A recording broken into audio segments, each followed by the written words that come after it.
home and we're going to be hydrated. I have some of the MTC oil in my green tea today. So Nice. yeah, I've actually found it really great. I don't know if you know anything about it, but it's my new investigation on this planet in terms I of food. haven't tried it yet, but I'm interested. Oh, colorless, flavorless, odorless, really delicious. So I think Mm, you'll enjoy it. It's a good source of energy. So yay. good times. Yeah. Hi, everybody. Welcome to today's Eat and Greet. We're totally pumped to have you guys here. It's always nice when we get together in the afternoon. So hopefully in the next 45 minutes to an hour, we're going to give you something that is worth your visit and worth your time. And I tell you what, these have been going really well, and I'm continuing to take suggestions from you guys. Who do you want to see? What would you like to know about? Because if there's a topic that you want to know about, but you don't know the person, I can also find the person to come talk about that with us as well. So welcome, everybody. And today we're going to talk about profections, which is so funny because I don't know how many times you hear this, Chris. People are like, my perfections. I'm like, well, you don't have any of those. So maybe just this other technique. Right. Yeah, there's a lot of misconceptions about it, but it's a great technique, and I think it's people get excited about it when they first learn it. Yeah, I was super pumped about it. So thanks for coming over to the Cyber House to teach us about this today. Yeah, thank you for having me today. I'm used to saying on my podcast, thank you for joining me. So I correct myself there, but thank you. It's nice to be on this side as a guest. Yeah, it is interesting when you switch seats though, right? Because you're like, hold on, I don't have to run everything. I can just chill and participate. Right. Pretty brilliant. All right, you guys. So if you have not met this man yet, I'm going to ask you what you've been doing with your life, but mostly give you a good introduction. Chris is a Hellenistic astrologer, and man, I have to tell you, in my practice, I wasn't very familiar with it for some time. And I started to be more familiar, your name just kept popping up over and over and over and over and over again. So I know you're the guy. So I feel really charmed to have you here with us to be able to teach us. Yeah, that's my goal, is just dropping my name subtly in different parts of the community, and then eventually it's just inescapable at some point. That has been my strategy for 10, 15 years now. Oh, well, you've brilliantly done. Thank you. Brilliantly. See, and I just show up in full color. And I'm like, Okay. well, they'll remember the colors they saw. I like that. Yeah. And the orange background. I like your background today. Everybody's got a strategy. Chris, we always are interested to find out, how did you get here? How did you land in the type of astrology you're practicing? Sure. So I started as a modern astrologer, and I studied modern astrology for about 5 years. And then I went straight from high school into college, and I was studying astrology at college, actually at Kepler College in Seattle, Washington. And I wanted to study modern astrology, and I got to year two, and they forced me to take this course on ancient astrology, which I was very highly unenthusiastic about taking at the time. But they said, you have to do it. There's no way around it. And so I took this course, and all of a sudden I realized I just fell in love with ancient astrology and found out that there was something there that was valuable. And I decided to sort of focus all of my efforts towards recovering some of those ancient texts that were being translated at the time. And then I went and lived at a translation project for 2 years, which was translating ancient astrological texts. And I started working on a book on ancient astrology at that time that took me 10 years to write. And I finally published it in 2017. And it's titled Hellenistic Astrology, The Study of Fate and Fortune. Wow. 10 years. And what is that experience like where you go and you're translating ancient astrological texts? What did that look like?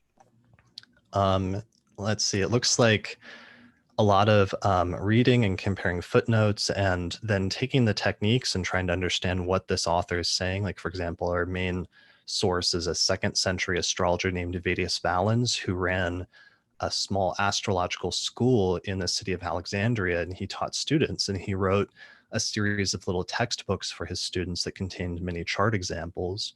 And so it's really valuable for that reason, because Valens will introduce a technique, and then you'll say, and here's a few chart examples to show you how it works. But despite that, sometimes we were still taking techniques, and then we were having to apply them to modern charts, and there were questions that would come up that weren't answered in the text. So we'd have to kind of figure it out and like sit around in a group and workshop some of these techniques on our own. So it was this interesting process of, on the one hand, textual analysis and reading these texts and trying to understand the second century mindset, And then on the other hand, applying them to modern charts and finding that surprisingly these ancient techniques from 2000 years ago actually worked really well in practice. Wow. And Project Hindsight, right? Was that a piece of what this was? Yeah, that was the translation project in the 1990s that got it all started, and that's kind of didn't finish and kind of broke up eventually. But now what they started has sort of turned into a broader movement where there's lots of different translators like Benjamin Dykes, or now there's a new translation project that was just started that's being crowdfunded on Patreon called the Horai Project. And they're translating texts and people are just funding it through Patreon and they're just posting it as soon as it's translated with like weekly updates. So it's crazy how much the whole thing is sort of mushroomed into a much larger movement. Oh, yeah, that's absolutely fascinating. And I'll have to make sure I put that in the description box as well in case people do want to fund and want to participate and stuff like that. Bringing it back, bringing the Sure. information forward. That's absolutely brilliant. And so you went to school, you branded it, you wrote a book, and here you are. And what are you doing with it now? What are you passionate about now? Yeah, so there's still texts that are being translated, but we've recovered most of the core techniques. And there's a bunch of different timing techniques, and those are some of the most interesting things. There were two in particular that I really fell in love with that are both taught by Vedias Valens and that I found are very useful in practice. So I've just been refining those techniques over the years by applying them to charts and seeing how they work in my own chart or in the charts of other people around me, and continuing to expand my understanding of that. So we'll talk about one of those techniques today, which is known as annual profections. But yeah, it's really Profections is one of the most interesting and powerful timing techniques, but it's also just sort of the tip of the iceberg. Oh, yeah. Well, I was watching on YouTube, you've got a video on Profections, and I actually believe you've got a couple of them. And the one, it was like, oh, okay, tip of the iceberg, very exciting. And the other one, I was like, oh my God, I actually need like a pin. I have to really get in here and get down to it. So it's neat that even from, a very beginning level to taking it deeper, there's still something with these techniques to be offered. Yeah, because it's like an enormous endeavor to recover all of ancient astrology because it's really complicated. It's much more advanced and much more precise than you would think it is. Like you would think that something older is more outdated or is somehow less useful, that astrology's evolved past that point. But it turns out that there were a lot of useful things that we lost in the transmission of astrology as it was passed from language to language over the past 2000 years.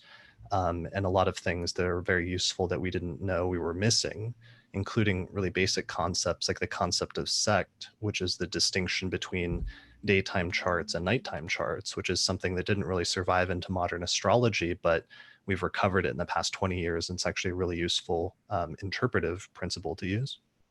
Oh, that's absolutely brilliant. So, if people want to know more about Hellenistic astrology or they want to learn, do you teach? Yeah, so I have a book on Hellenistic astrology, which is really pretty thick. It's like 700 pages, so it's pretty comprehensive on the history and philosophy and the techniques of it. So you can find that on Amazon or Google Books as the ebook version. It's just titled Hellenistic Astrology.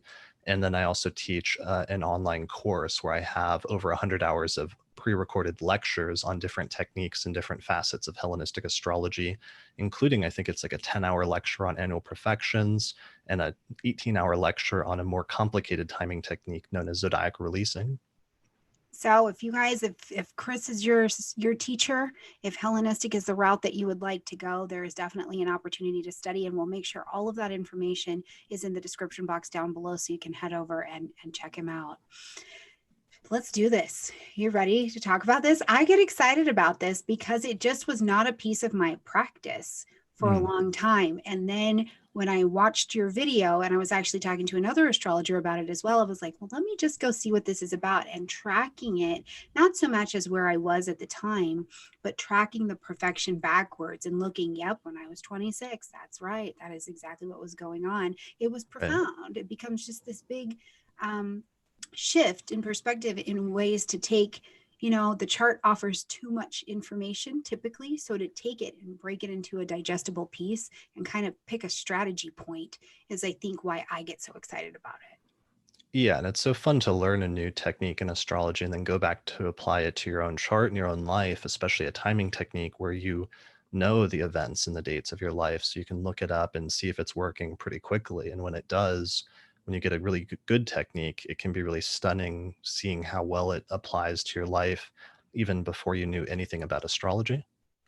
Oh, yeah, absolutely. And I always just feel like astrology shows up in my life when I learn new techniques or as I get more in depth with techniques. And I'm like, busted, busted. You know, Right. it's just over and over again, just Yeah, laying out my little story over there, which is pretty exciting. So let's for sure. talk about perfections. And I did give you share capabilities on that side too, if you have goodies that you want to share. Cool. Let me see if I can share my screen then. Um, I've got a Awesome. few slides lined up for us. Brilliant. We love visuals over here. We're a visual group. Ooh, take it in, friends. Take it in. Got it? Yes, Can you? looks beautiful. Okay, so annual profections in ancient astrology. So, like we were saying, this is a what's known as a Time Lord technique, where it turns out when a bunch of the ancient Greek texts from 2,000 years ago from the Roman Empire were translated, they had a bunch of exotic timing techniques that we hadn't seen before that largely didn't survive into modern astrology, and they called them Time Lord techniques or Time Lord systems. So the premise of the Time Lord systems is that not all placements in your chart are activated at all times, but instead each of the placements in the birth chart has certain latent natal potentials that can become awakened at some point in your life. One of the most common and most powerful Time Lord techniques that just about every major ancient astrological author mentions is known today as annual profections. And it's a super simple technique. It's almost deceptively simple at first because all you do is you start with your ascendant and you identify what sign of the zodiac your ascendant is located in. And then, whatever sign that is, it's activated for the first year of your life. So, for example, let's say that you have Cancer rising, or let's say that your ascendant is in Cancer. That means for the first year of your life, the sign Cancer is activated. And then once that first year of your life is up, you then move to the next sign downwards in zodiacal order. So if you had Cancer rising, then after the first year of your life, it would then move to Leo, and then Leo would be activated for 1 year. And then after that year is over, it would then move to the next sign in zodiacal order, which in this case would be Virgo, and so on and so forth. So you basically just count one sign per year from the sign of the ascendant. And then whatever sign that sign will be activated. And also the ruler of that sign, the planet that rules that zodiacal sign, will be activated that year as well for 1 year of your life. Does that make sense so far? Yes. And so one of the things it brings immediately to attention is if you are like just a swear by Placidus kind of person, you're going to want to jump to whole sign to maybe make it easier on yourself. Yeah, so there's two kind of prerequisites for this technique that are useful to take into account. One of them is that it was primarily designed to work in the whole sign house system, where whatever sign your ascendant is located in, that entire sign becomes the first house from 0 to 30 degrees of that sign. And then the sign after that becomes the second house, and the sign after that becomes the third house, and so on and so forth. So this is known today as whole sign houses, and it turns out that this was the most popular and probably the original form of house division in ancient astrology. We kind of lost it about 1,000 years ago during the medieval tradition, but it's come back recently over the past 10 or 20 years just because it works really well within the context of certain techniques like annual profections. So that's definitely one good prerequisite that I'm glad you mentioned. The other one that's useful within the context of this technique is the traditional sign rulership scheme. And in this scheme, they just use the 7 visible planets, including the sun and moon. So that includes assigning Aquarius to Saturn and Pisces to Jupiter and Mars to Scorpio for those that are not familiar with that approach. Have you talked about that before on your channel? We have definitely. And Okay. so one of the questions is, does it work? if you do want to use modern rulership? I think you can try, but one of the things about the traditional rulers is that all of the visible planets move, go through all the signs of the zodiac in 30 years or less. So Saturn is like the slowest moving visible planet, and it moves through each of the signs of the zodiac in 2 or 3 years. One of the problems with the modern rulership scheme, if you were to use it for something like this, is that because the outer planets move so slowly, everybody's going to have the same planets in certain signs, and so everybody would have the same Lord of the Year. And I think that's one of the reasons why, at least even if you normally use the modern rulership scheme, you might want to just experiment and try it out as like a thought experiment to use the traditional rulership scheme just for the purpose of this technique. Yeah, brilliant. And I have a question that was from out there, but the question I have is, as I was watching a show on Netflix about Indian matchmaking, and of course they very much so use their astrologers there, and their astrologer was talking about how the person it wasn't time for them to have a relationship in their life because Jupiter was their navigator, but in the next year Venus would be the navigator, and that was a right timing. Does it apply across to Vedic, coming from this particular technique? Yeah, it's very similar to some Vedic techniques because in Vedic astrology, they have a system of analogous techniques that are just like the Time Lord systems, which the Vedic astrologers call dasha systems or dasha techniques, which also um, they basically have the same premise that certain placements are latent in the birth chart, and it's not until they become activated through these timing techniques that the potential or the natal promise of that planet is actually delivered or manifests in the life of the native. So this is because 2000 years ago there was actually trading that was going on between the Roman Empire and India, and there were trade ships that would go back and forth, and one of the things that they carried back and forth was astrological texts. So as a result of that, ancient Greek astrology looks very similar in some ways to ancient Indian astrology, but the Indians have had a much more continuous astrological tradition over the past 2000 years. They still have a lot of those ancient techniques, whereas in the West, we've had the rise and fall of many different empires, like the Roman Empire or different Arabic empires and things like that, different European empires. So our transmission has been a lot more checkered, and we've lost a lot more ancient techniques in the past 2,000 years. Sure. Well, I just thought it was fascinating just listening to it. I was just watching my Netflix and chill, and I was like, oh, Jupiter as a navigator. Thank God we're going to talk about Profections. I have a little idea about that. Yeah, is that show good? Like I've heard references to people referring to it on Twitter, and it sounds interesting, but I haven't checked it out yet.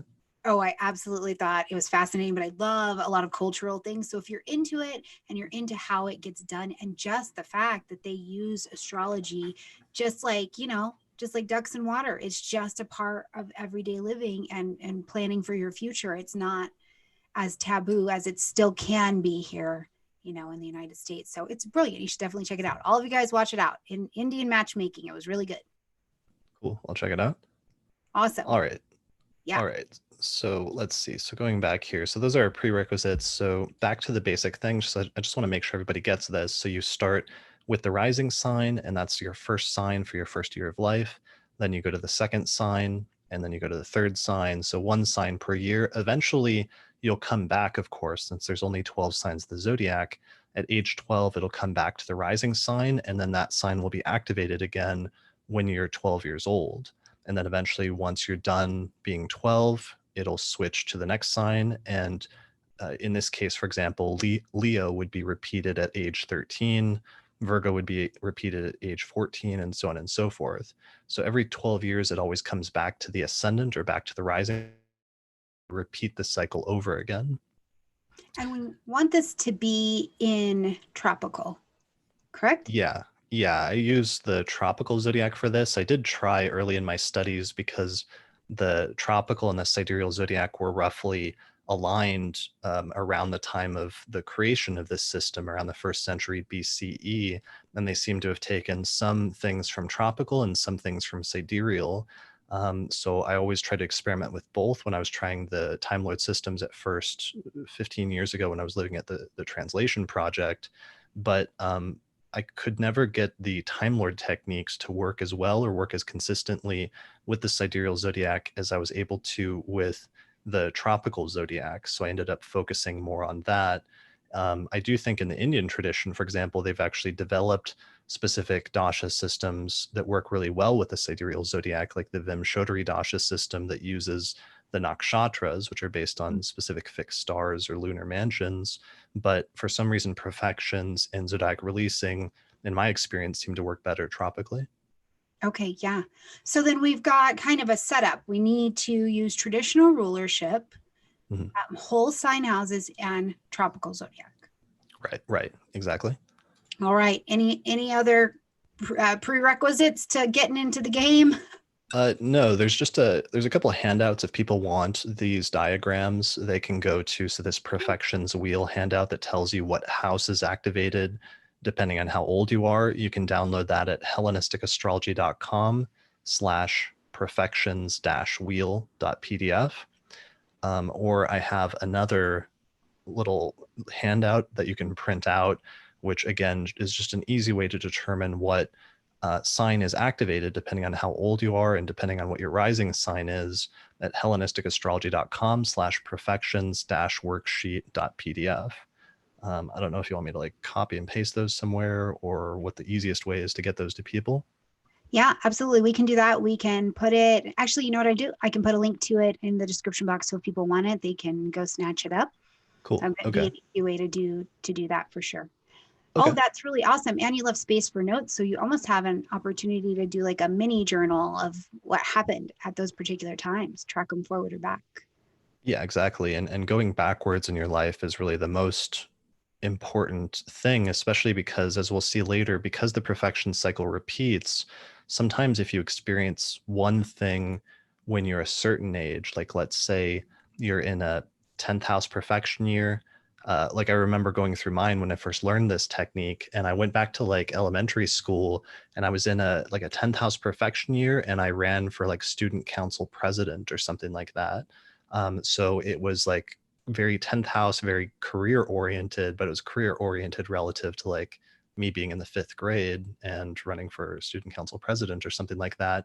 But then 12 years later, the perfection cycle eventually repeats and it comes back to the 10th house. And then there was another 10th house career type thing where I became an astrologer and started doing consultations and started giving lectures at conferences.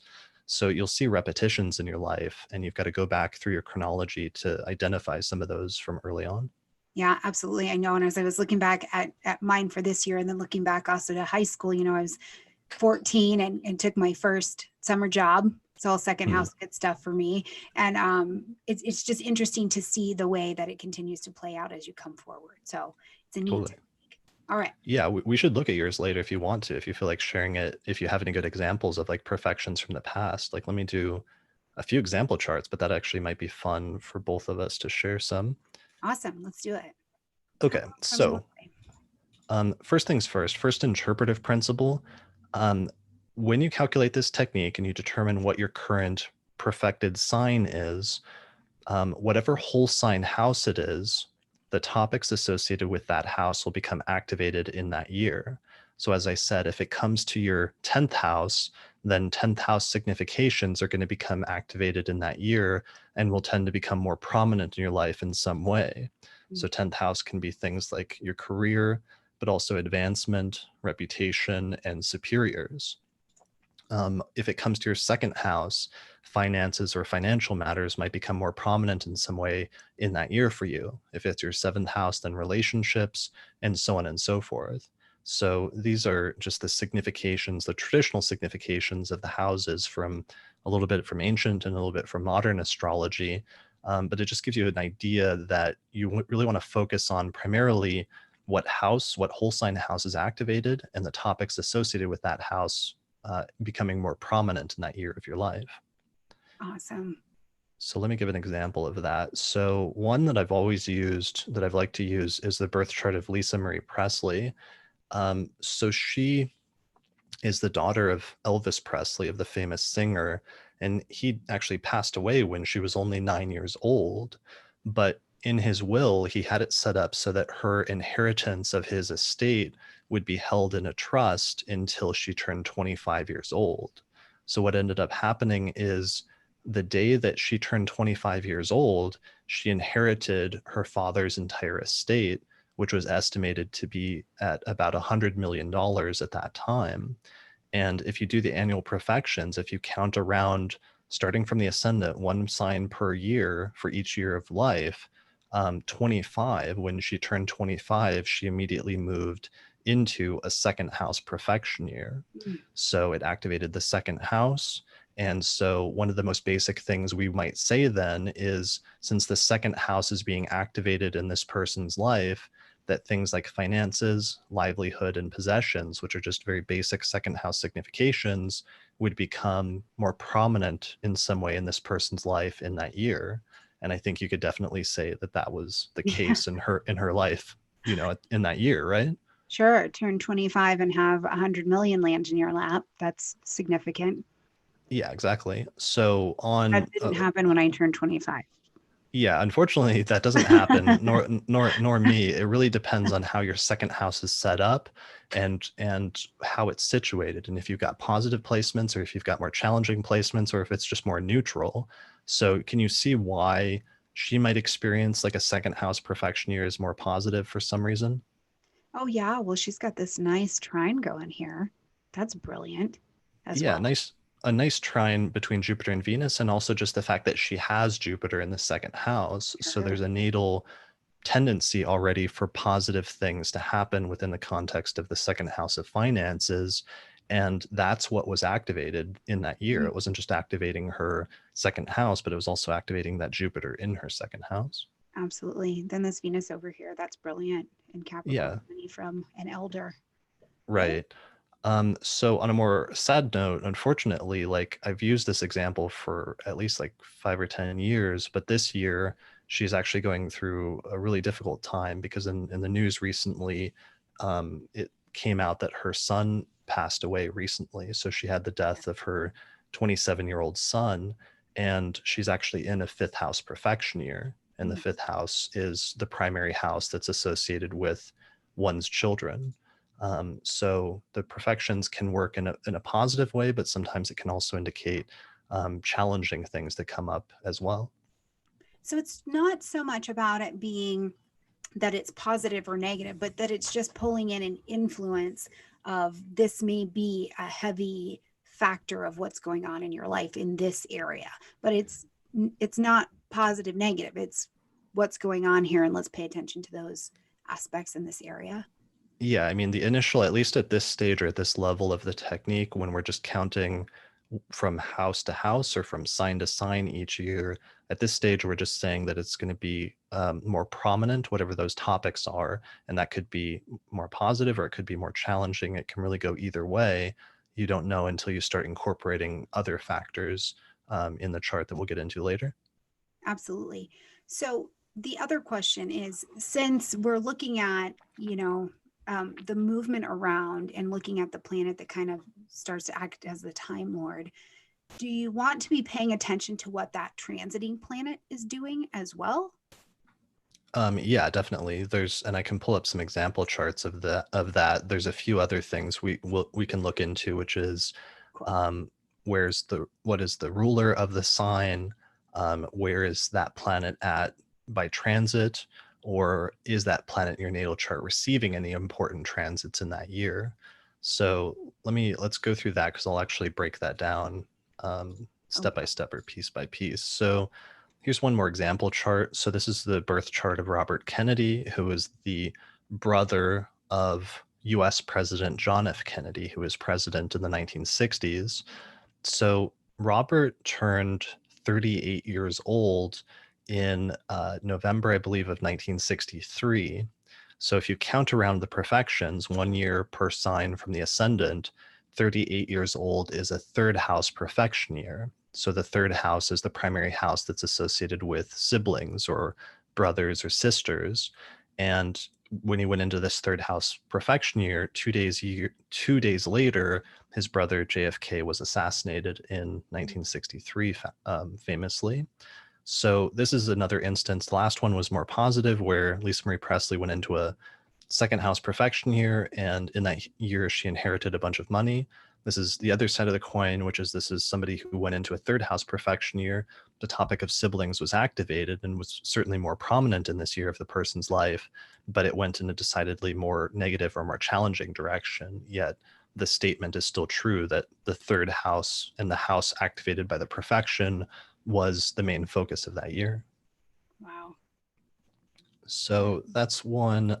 I had one that was interesting one year. It was a client chart, and he turned 39 years old. And at one point in that year, so 39 years old, he moved into a fourth house perfection year. The fourth house has to do with the home and the living situation, and also sometimes the parents. But what happened is that when in this year, when he was 39 years old in this fourth house perfection year, one night his house randomly caught on fire, and then it ended up burning to the ground. And that ended up being the most pivotal event that happened in the entire year in his life, was losing his home and his living situation. So again, maybe I should like break this up with like positive example, negative example, positive example a little bit, because I'm not meaning to bum people out, but the point is just that, um, the focus of the perfection just based on the house that was activated that year certainly told you what the main topic was going to be in that year in each of these people's lives. Yeah, sure. Wow. Yeah, well, the house taken to the ground, that's certainly a big one. It is still not the 100 million in real estate that I think Right. some of us are hoping for, but still it's nice to know where to put the focus. Yeah. Have you had any, when you did your perfections, did you have any interesting ones like that? I think you mentioned like a second house perfection year or something like that, where, what was that? Yeah, I did. So looking at my second house perfection year is when I took my first little job, and so that was interesting. But then looking back to all my third house times, I did things like you did, like I stepped out a little bit more, or I took on a new speaking role. All Mm, of my third house ones, except for I'm sure, God, even when I was little, that's probably when I really started to talk, but they all seemed to have to do with communication. None of them in my cases have involved my siblings so far, but they've mm. all had to do with me coming out speaking in some way, shape, or form. So, pretty right on par. Yeah, that's really cool. So you got your first job during your first second house perfection year? Yes. That's cool. So you started making money then independently. So you didn't inherit like $100 million, at least at that time in your life so far, but at least during that perfection, that's when you started making money. I did. I had to go out there and find it on my own, and they did not pay 100 million at St. Mary's summer school, but I got to work the front desk nonetheless. Okay. Well, we'll have to see what happens during your other second house perfection years. There's always other options since you get another shot at it every 12 years. Yeah, Um, last year was interesting because all of these different opportunities to work and make money came my way in different mm, forms, and I got to take them on. So it was really, really brilliant year. okay. So last year was your last second house perfection year, and then you're in your third house right now. Yes. And I'm talking to everybody and I inviting them love it. over to do interviews. Yeah, and you're getting ready to do possible like book narration and stuff, and you're getting new equipment to do that, like a new microphone. Yes, I feel, and it's funny because when I also just look at my progress chart, and I'm in progress in my Gemini mode right now, I just feel like I have every gadget on the planet. It's all very third house. It has this Mm. very like communicate gadgety kind of feel this year. So if anybody else is having their third house perfection, maybe you know what I mean. Hopefully you have a bunch of gadgets. Do you mind if I share that your chart really quick? No, go for it. And All I right, have, great. I'm gonna put in our chat as well, just another potential chart example if you feel like looking at it. Of somebody that knows of one, or what That do you is mean? they're in our chat. Okay. Yep. Let me introduce a few more principles first. So there's yours, and you're in a Scorpio third house perfection year right now, and Jupiter's like in that sign. So that would indicate that that's one of the more positive years for you, because you have one of the most positive planets in your chart in your third house. So it's not just like that the focus is third house topics, but also things would tend to go more smoothly for you in those years compared to other years. Well, so far so good. Yeah, well, and that brings us to one of our other interpretive principles, which is that when you calculate the perfections and it comes to a certain sign that year, You also want to pay attention to what planets are in that sign, because those planets are going to be activated as well, and they're going to characterize or qualify whether it goes in a more positive or easy direction, or whether things are a little bit more challenging. Sure. So then, because my third house perfection year, Mars is actually my time lord, but he is also, this would also activate that Jupiter, who's pretty friendly. And that's why we care that he's activated as well. Yeah, exactly. So you're in a third house perfection year, and the fact that Jupiter is in your third house, in the third whole sign house, the third sign from the rising sign, that means Jupiter is being activated that year as well.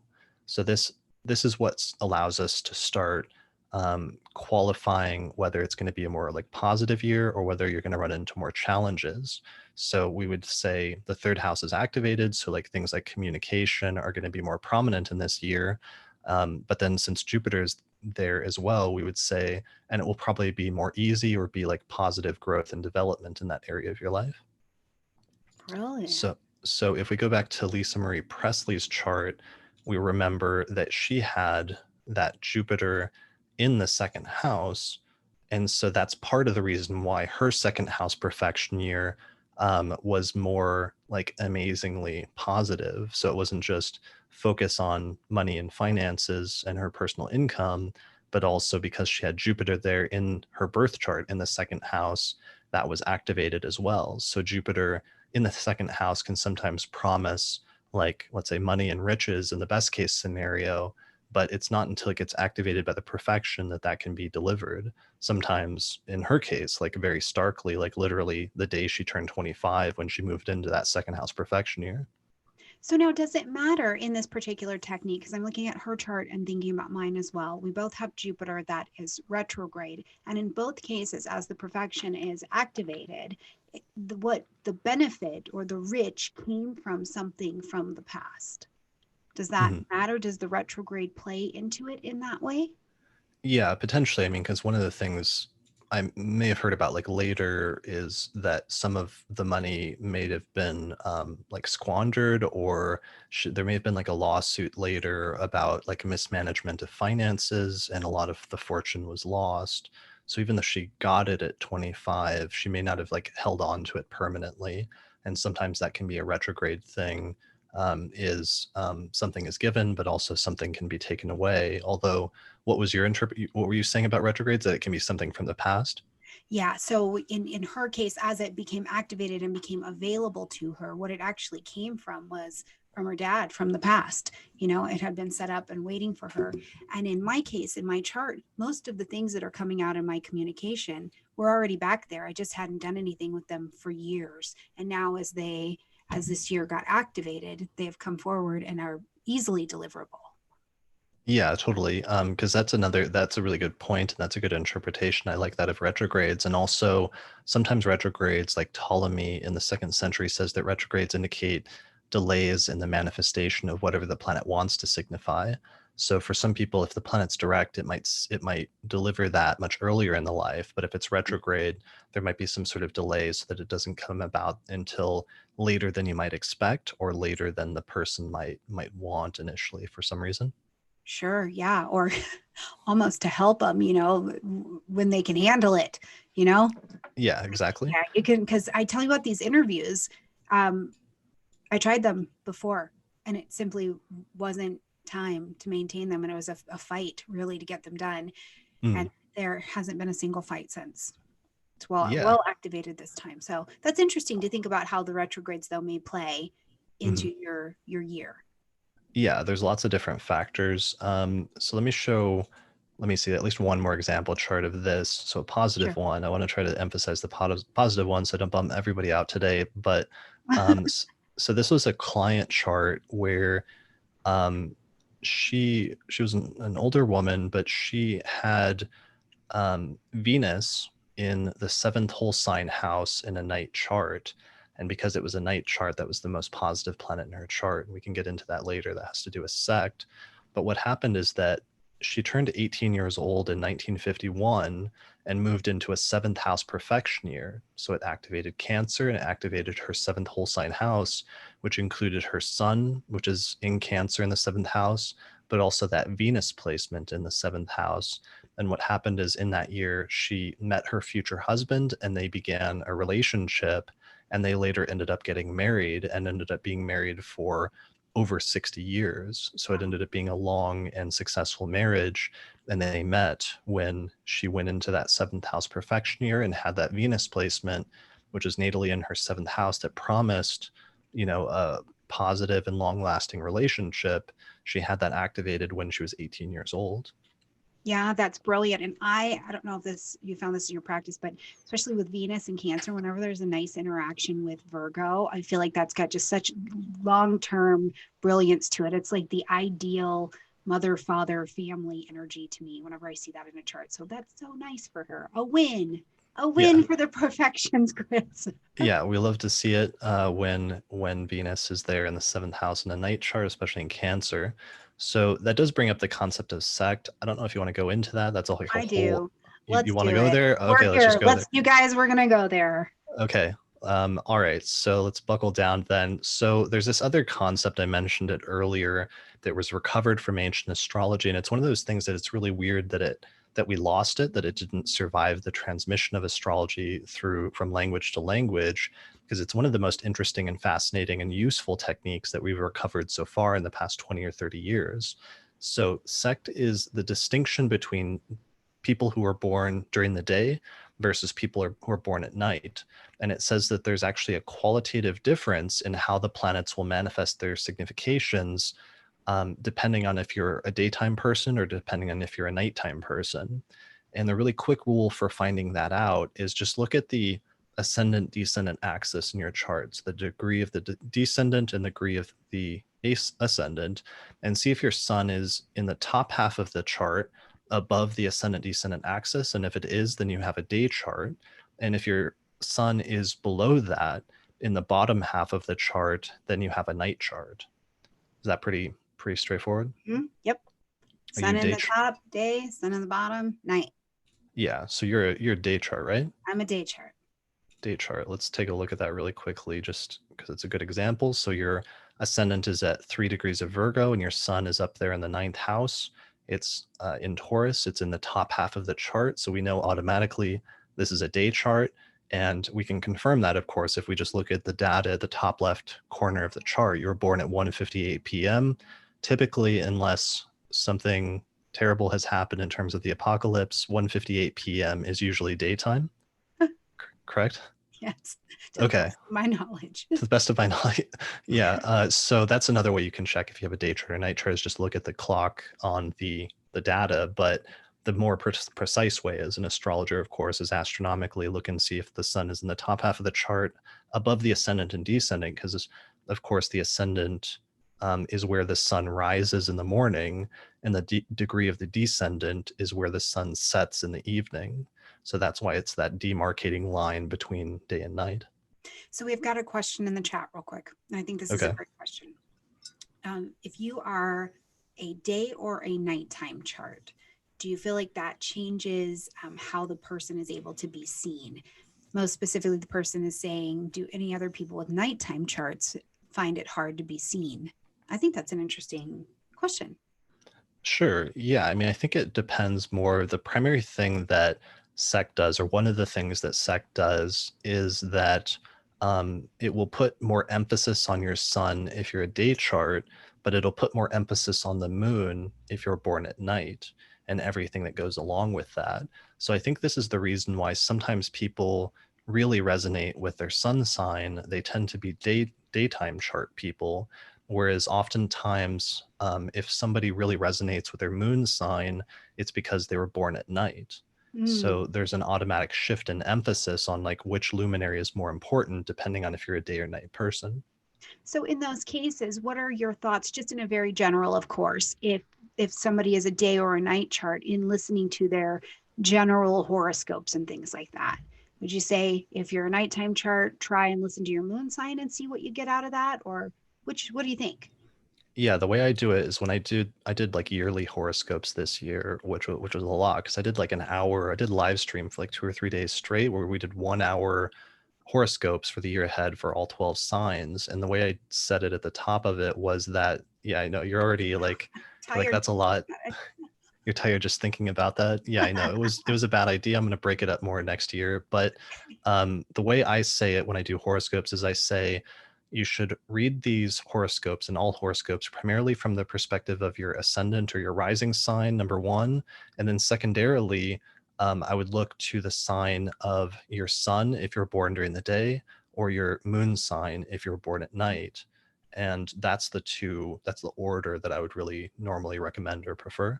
Yeah, that's brilliant. I get asked that question. I know that a lot of people get asked that question. What should I be listening to? What should I be listening for? All of that good stuff. So it's nice to have your perspective on that as well. Totally. All right, so back to slides. So we've established how to determine if your day chart or night chart. The primary thing that you can use that for, aside from figuring out if you're more of a sun person or a moon person, is it can help you to identify what the most positive and what the most negative planet is in your chart, all other factors aside.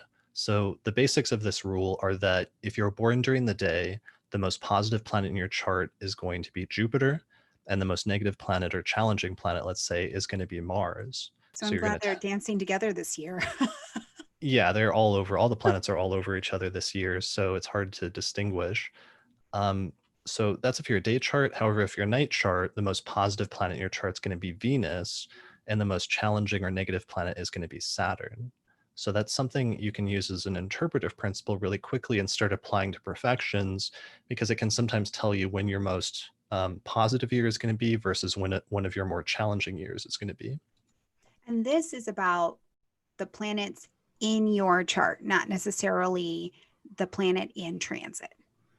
Yeah, I mean, you can apply it to transits, but it's primarily just about your natal chart and identifying which planet you're going to tend to get the most benefit from versus which planet you're going to tend to have the most problems with, let's say.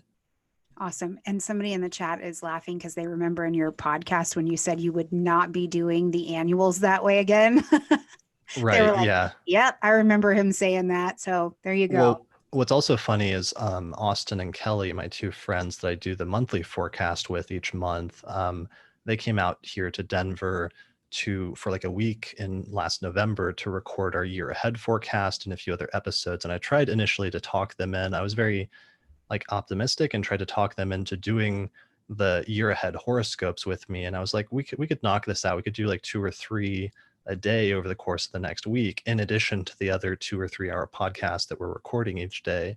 And they wisely realized that that was going to be way too much and said no or declined very, very respectfully. That was a good call on their part. And I later realized I need to space that stuff out a little bit more and like realize the boundaries of my own limitations. Sure. Well, you don't know. Sometimes you got to just be willing to jump both feet in there. That is what I've learned in producing content is I'm like, are you joking? I can probably get this done in 2 hours. And then I'm like, I'm dying. Right. This is a Like a bad week. idea. Yeah, yeah. A So week sometimes later. you got to get in. Yeah, I know what you mean. All right, so back to the slides. So again, not to belabor this point, but it's such a good example, but back to Lisa Marie Presley's chart, we look at her chart and we see actually that her sun is just above the degree of the descendant. So her descendant is at 7 degrees of Aquarius, the degree of it, and her sun is at 12 degrees of Aquarius. So that means that she was actually born just before sunset, which means she still has a day chart.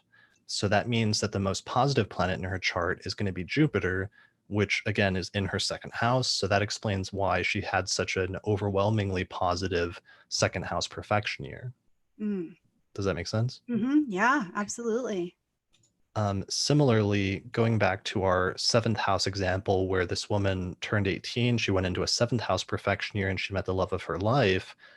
Her descendant is at 25 degrees of Cancer and her sun is at 5 degrees of Cancer. So that means she was actually born with a night chart about an hour after sunset. So that means that the most positive planet in her chart is Venus, and it's in her seventh house.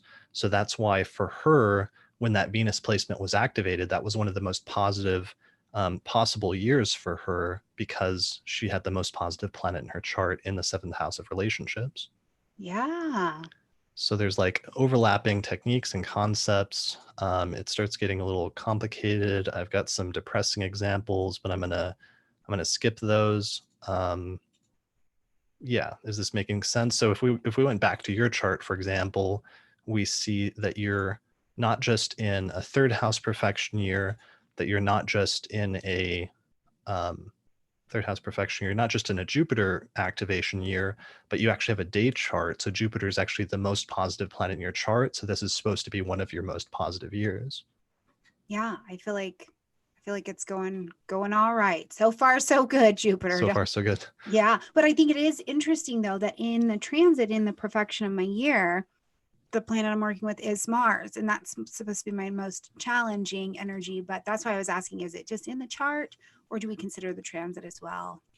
Yeah, and also the ruler, what is the ruler of the house doing in the natal chart, and what planet is that? So that does bring us, I'm glad you mentioned that, to our next interpretive principle, which is that when you do the perfections and you count around and it comes to a specific sign, you should also pay attention to what planet rules that sign, and that will be activated as well. And that planet becomes known as the lord or the ruler of the year.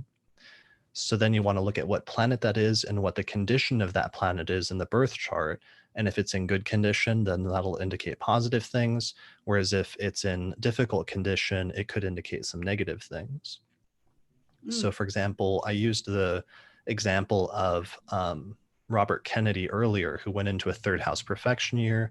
The topic of siblings was activated, but then his brother was assassinated just a few days later. If you look at his third house, we see that it's Cancer, and the ruler of Cancer, of course, is the moon. So that means we would look to the moon in his chart, and the moon would be activated as the Lord of the year, and the moon is at 28 degrees mm, of Capricorn. with that And if south we, node.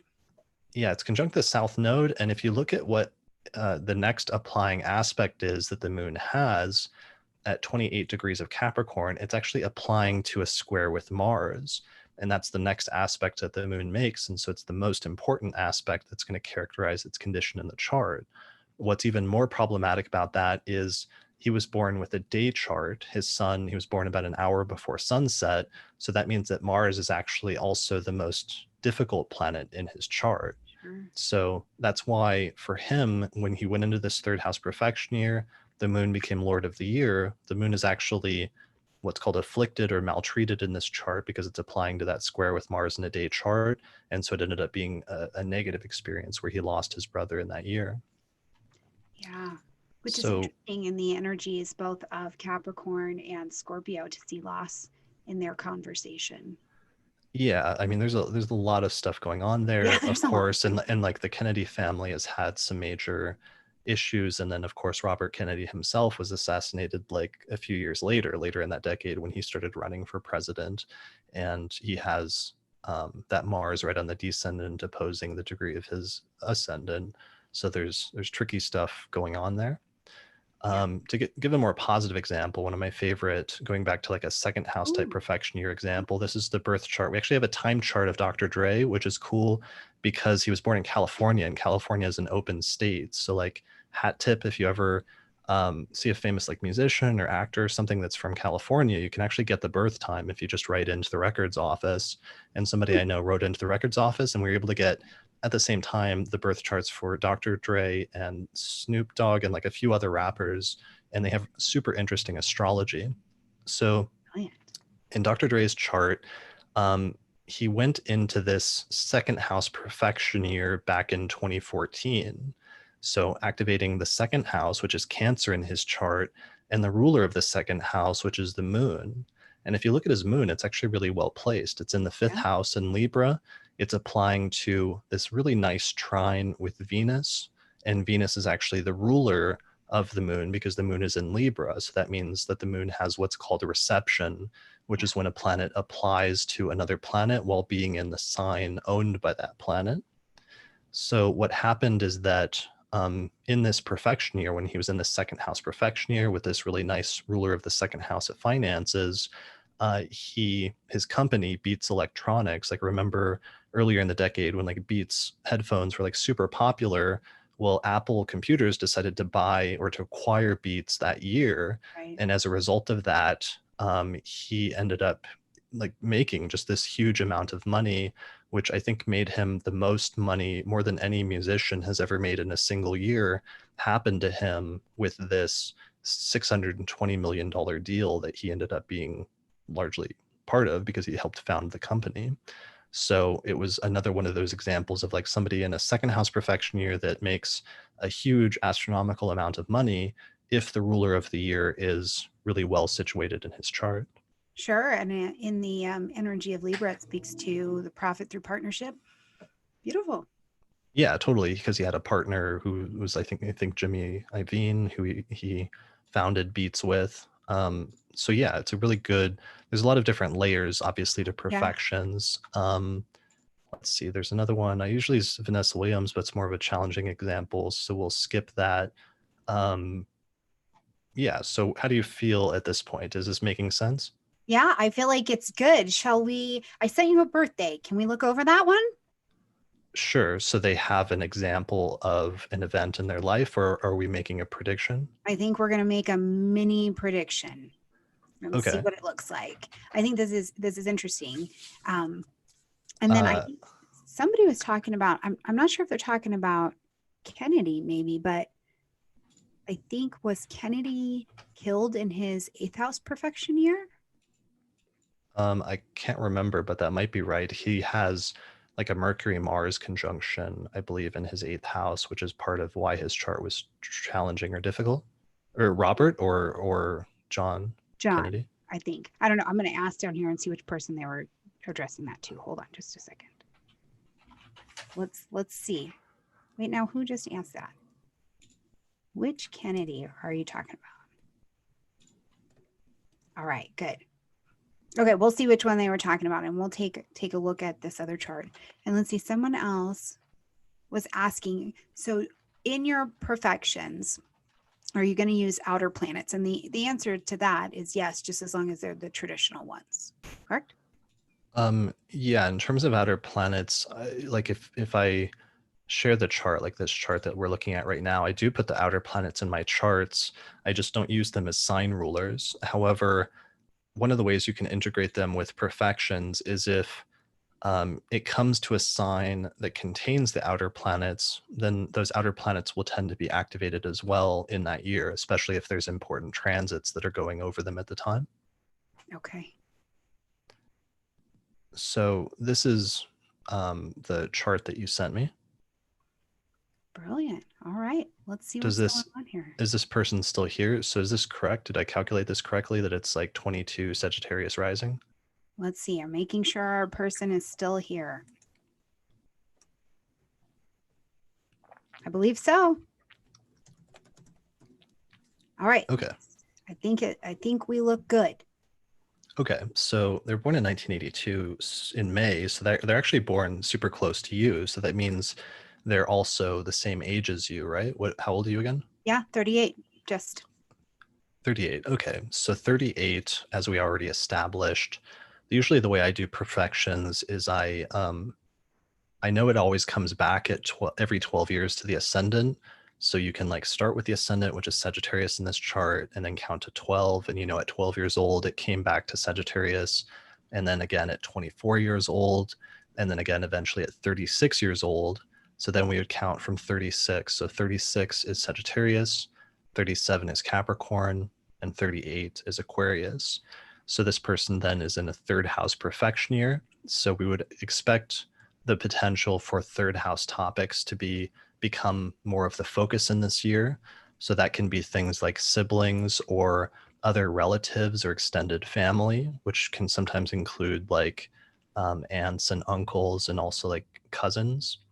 The third house can also signify things related to your neighborhood and things that are kind of like in your living area that are not your immediate home, but it can be things like neighbors or the city that you live in. The third house can also be communication, which includes like writing and speaking. And then finally, it can also indicate things like education and short distance travel, like driving in a car or like a bike or other things like that. What are some other like third house topics that you think of? Yeah, those were all of the ones I was thinking of. And I've really pretty specifically put the like working portions of a website in there Mhm. as well. I always find those in there instead of being up in the ninth house. So I think that's interesting, especially since if we've got some Aquarian energy here, I think very digitally about that. So I would be interested to see what's happening at a social level in their life with communicating some things out. Sure.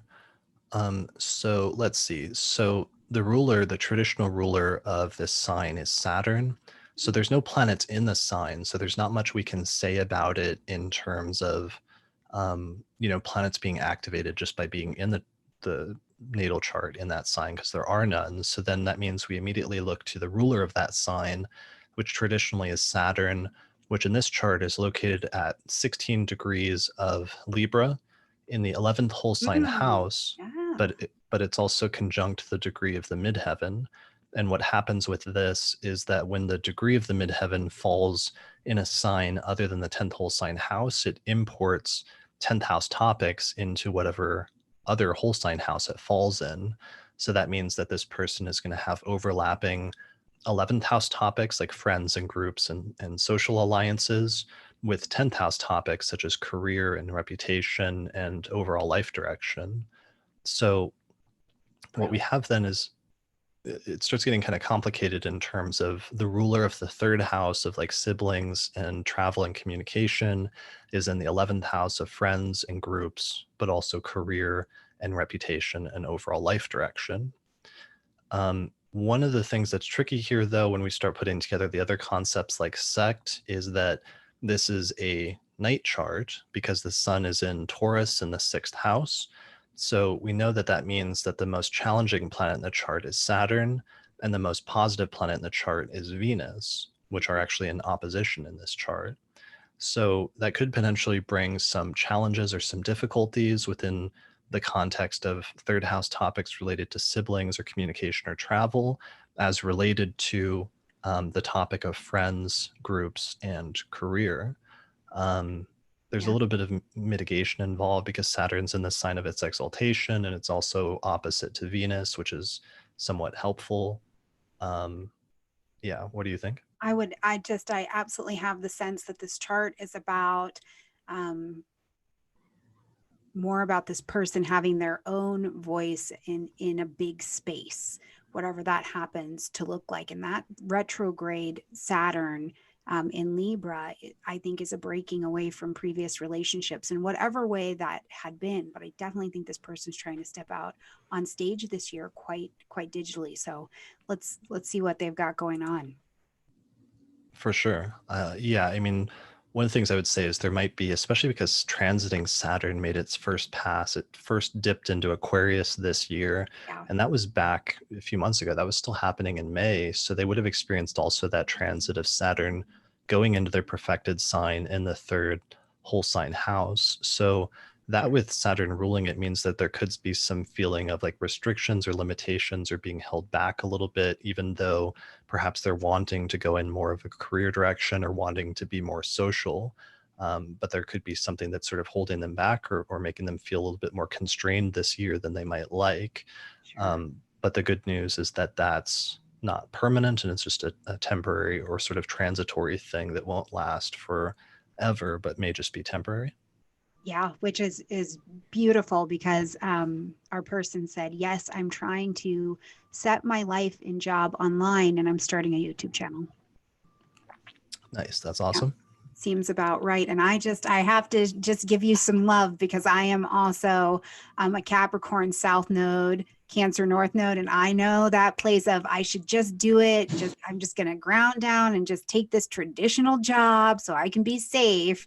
But then the real work is like, yep, you got to get out of there. It just doesn't always look like obligation. So, yay, many successes to you. That's exciting. Yeah, for sure. What is their YouTube channel? Do they have like a link? I don't know. Do you have a link to your YouTube channel yet? If you do, put it over here. Okay, so we've got another question though, real quick, while we're waiting for that response. Are Mhm. perfections more applicable than looking at your solar return chart? So I think so, yeah. personally, with profections and combined with transits, I think that's usually the primary thing that I focus on when looking at yearly predictions. Although traditionally, actually, from very early on, they actually would use this together with solar return charts. So even though I don't use solar return charts that much, there is a way to integrate profections with solar returns in order to make solar returns work a little bit more effectively. Sure. And so how does this work then looking at a progressed chart?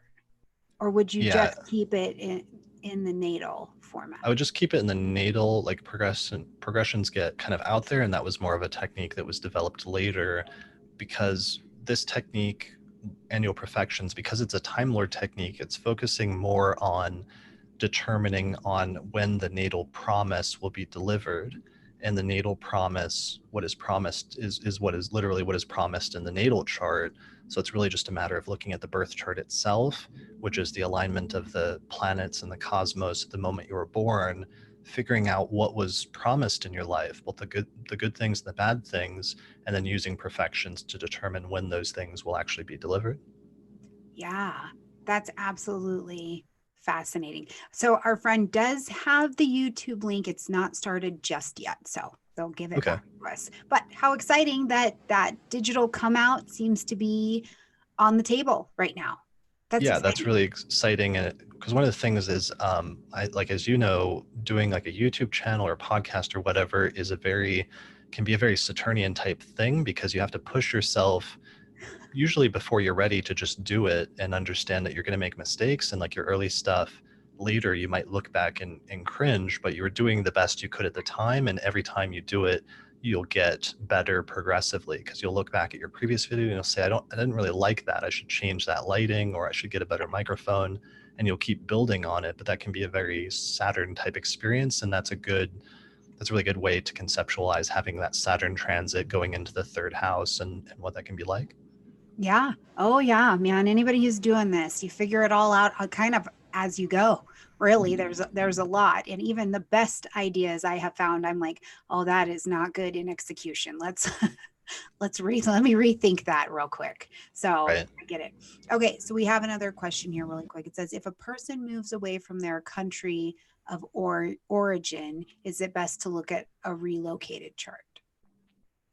I would still focus on your natal chart because even though a relocated chart can emphasize different planets in your natal chart more, if those natal planets move towards the angles or something like that, it doesn't change the fundamental natal promise of the birth chart. And that's still primarily what we're looking at with perfections, is just what did the birth chart say was going to happen in your life at the moment you were born. Sure, sure. All right, you want to look at one more and get out of here? One more example from the audience, or one more Yes. example that I have lined up? One more example maybe from the audience and see what we see. Okay, let me give one more interpretive principle, and then I'm spent on that. Um, Okay.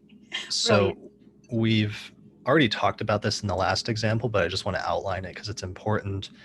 One of the things you need to look at is what house the Lord of the Year is located in.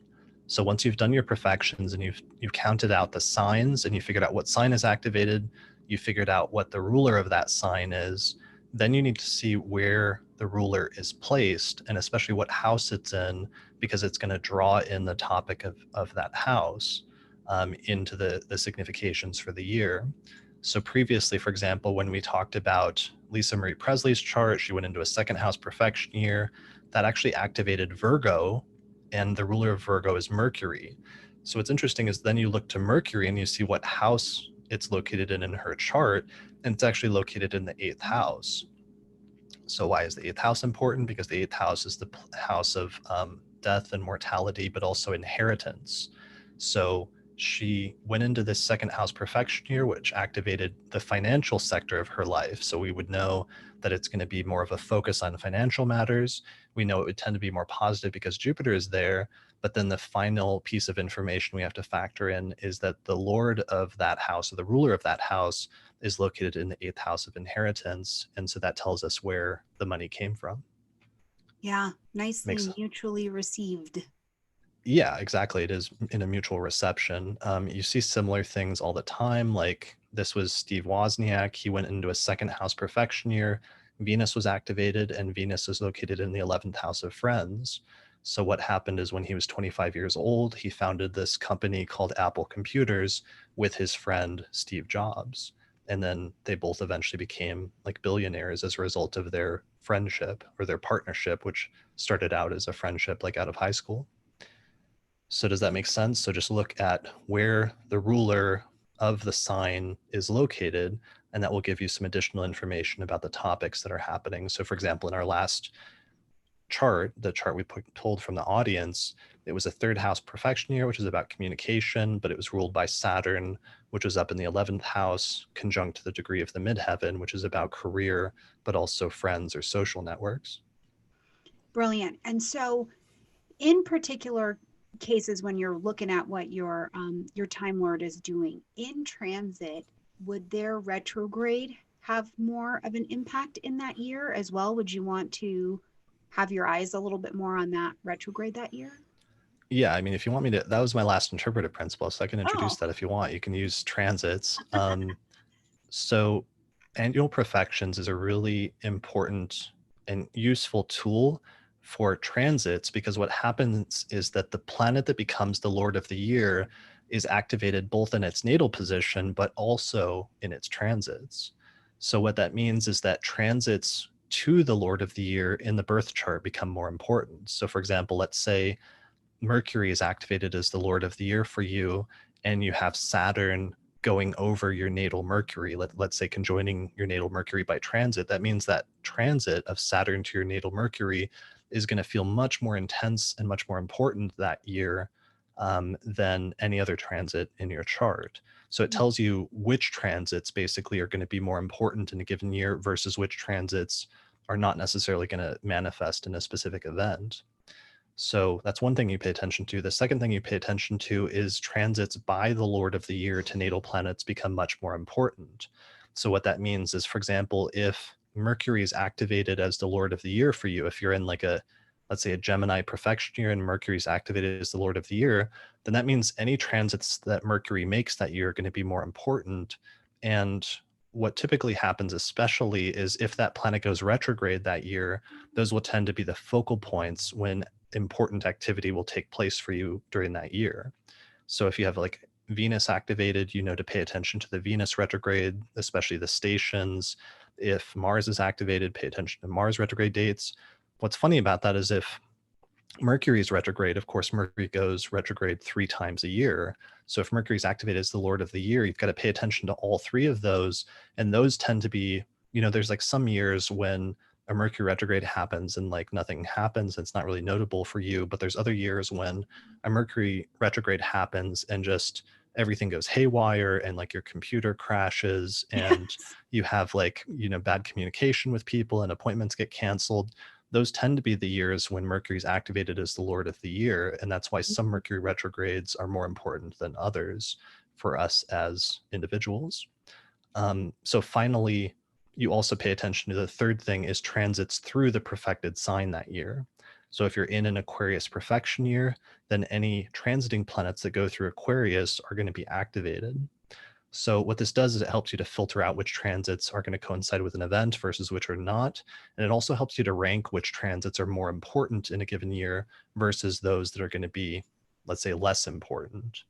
Um, so I have some examples of that. One of them, remember that guy that was in a fourth house perfection year and his house burned down? Well, what happened is that Mars, transiting Mars, ingressed into his fourth house that was activated by perfection, and it conjoined the degree of his IC the night that his house caught fire. So it wasn't just that it was activating the fourth house, but that transit of Mars through the fourth house was activated as well. If this had been a different perfection year where it was like a third house perfection year or something like that, then that Mars transit into his fourth house wouldn't have been as important. But because he was in the fourth house perfection year, it suddenly became much more amplified. Sure.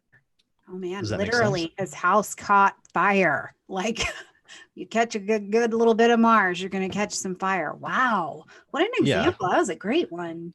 Yeah, sometimes these things can be very literal and very specific. So I like to use those more concrete examples because they're much more visceral and just sort of straightforward in terms of like, this is what was activated and this was the event. And, there's not a lot of interpretation that goes on there. It's just like that's it. You're like literal fire. There you go. Yeah. Brilliant. Does that make sense, you guys? What questions do you have there? And we'll look at one more chart example, I think, and then we'll wrap up. This has been amazing. Hopefully you're having a good time over there. Yeah, this has been fun. Thanks for having me today. Yeah, absolutely. I think everybody in the chat's having a good time. Good. Yeah, so far so good. Okay, so somebody said I'm in a 12th house perfection year. Scorpio's in my 12th house, so Mars is the Lord of the year. Right, that's correct. No planets in the 12th house, but my Mars. Uh-oh, hold on. Let me go back. But my Mars is in whole sign, 10th house. Mars is going, I'm not sure what the rest of that says. I'm sorry. Okay, but you did get your planet right for your perfection year. Okay, so far so good. Okay, did you get the other date? Oh, no, let me pull it up. Okay, here it is in the chat. So it's February 2nd, 1990. Mm-hmm. Jacksonville, Florida. How's everybody doing down in Florida? Are y'all going to the beaches down there or what's happening? You guys shut down? I feel like Florida's been very active. They were born at 11 p.m. That sounds like it might be rectified. Is that true? Let's see. If this is your chart, is this a rectified chart? Oh, and you have a big fan in the audience. No. Okay. They're you have a very big fan, and should things ever go sideways, they would be happy to marry you. So nice to know. That's good to know. I'll let my partner know Yeah. if this doesn't work out. You say, I have somebody lined up if this just goes south, or wow. Now that's a chart, huh? Yeah, so this has got a little stellium, as we say, a little one, just a tiny one. Yeah, light stellium action going on. So is this correct? Did I calculate it correctly? It's got 20 Libra rising. Yes, that looks like it is saying yes, this is correct. Okay, so how old is this person? They were born February 2nd, 1990. Yes. Oh my gosh. How old is that? I got to do that math. I'm terrible, Chris. Yeah, me too. So they turned 10 in 2000. They turned 20 in 2010. So they just turned 30. Oh, yeah. Well, look, they're Saturn. So we know they're at a return. So 30. They're Saturn returning? 30. Yeah. Okay. We're past that. Just past it. Oh, right. I had a hard time. I overlooked the Capricorn placements for a second somehow. Yeah, that's all right. Also. Yeah, there's not that many. So 30 years old. So again, I'm going to do my shortcut like thing, how to calculate annual perfections. So they have Libra rising. So we know that it comes back to the rising sign at 12 years old. Then again to Libra at 24 years old. So we can count from there. So 24 is Libra, 25 is Scorpio, 26 is Sagittarius, 27 is Capricorn. And I'm sure that was a fun year. 28 was Aquarius, 29 Pisces, and 30 would be Aries. So 30 is a 7th house perfection year. So we would expect, since the 3rd house perfection year, to be activating topics related to relationships, partnership, or generally other people in the person's life in general. There's no planets in that sign, so there's nothing specific being activated in terms of the natal placements. So we would then look to the ruler of that sign, which is Mars.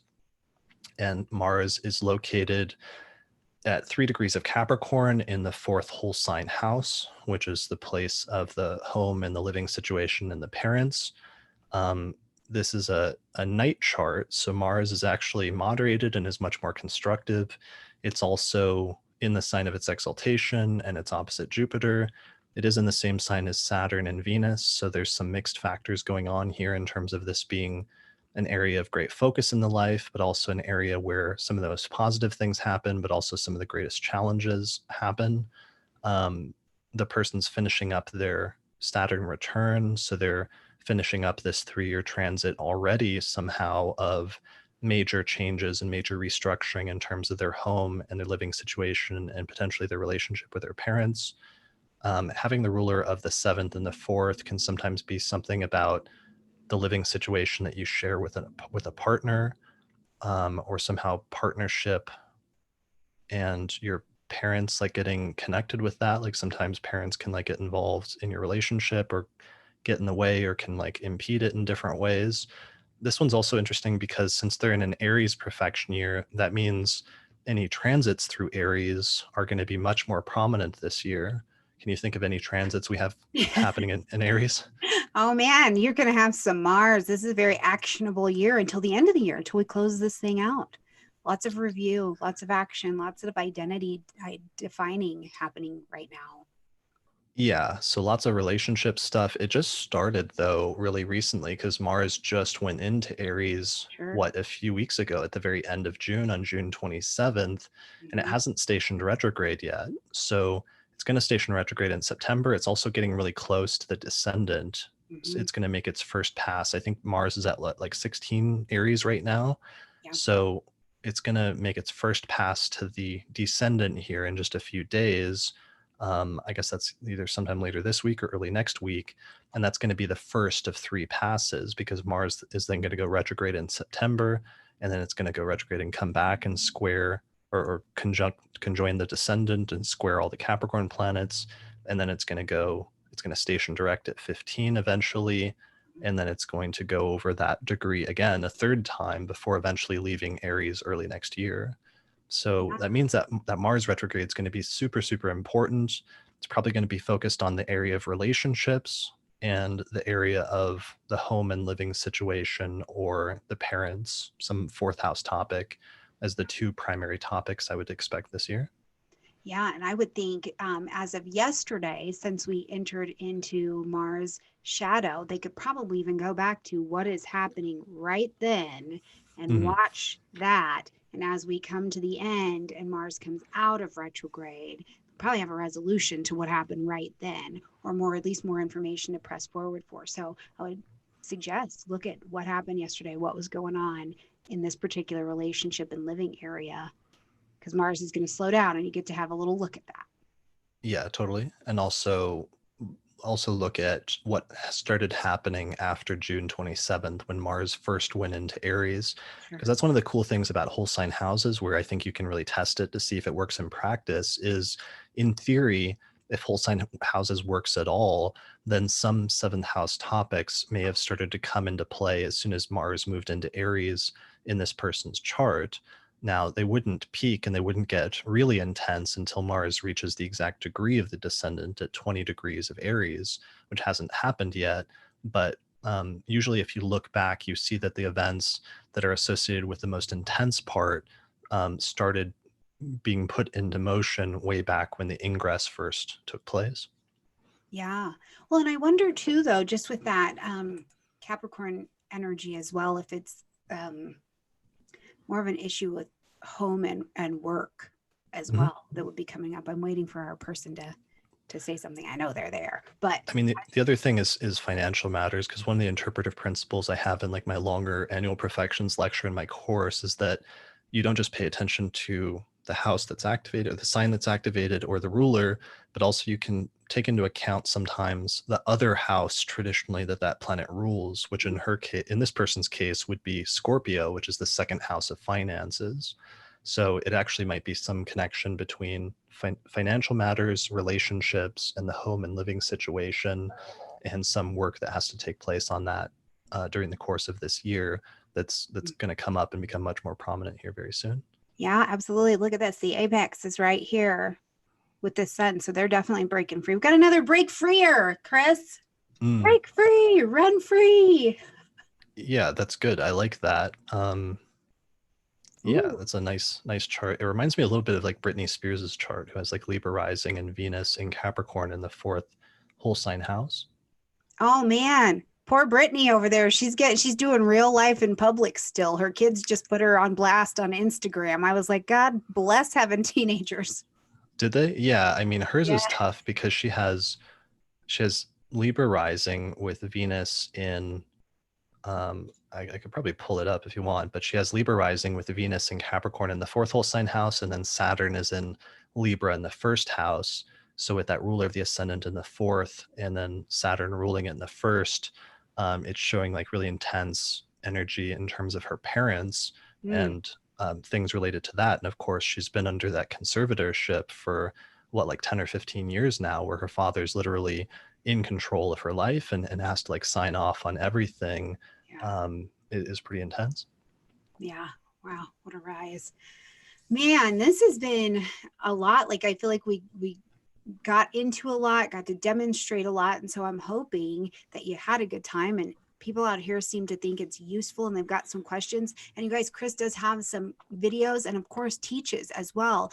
And you can come back to this one and look back through the examples that we shared and see if you're catching the technique. It's absolutely brilliant once you kind of figure out what's going on, but it does take a little reorienting, especially if you are a like live for it Placidus person. Coming to Yeah. whole sign is an adventure. Yeah, it's thinking outside of your normal frame of reference, but it can be good, and it doesn't have to cancel out what you already do with your Placidus chart and what you know from it, but it can just be a different perspective to like view something from. Like when you step outside and see that there's different perspectives of things, sometimes it can give you an additional way to look at your life. Yeah, absolutely. So I had one last slide that just has my different things. So I, of course, do the astrology podcast, which is at theastrologypodcast.com. My book has a chapter on this technique as well as others. It's titled Hellenistic Astrology, The Study of Fate and Fortune, available on Amazon and Google Books.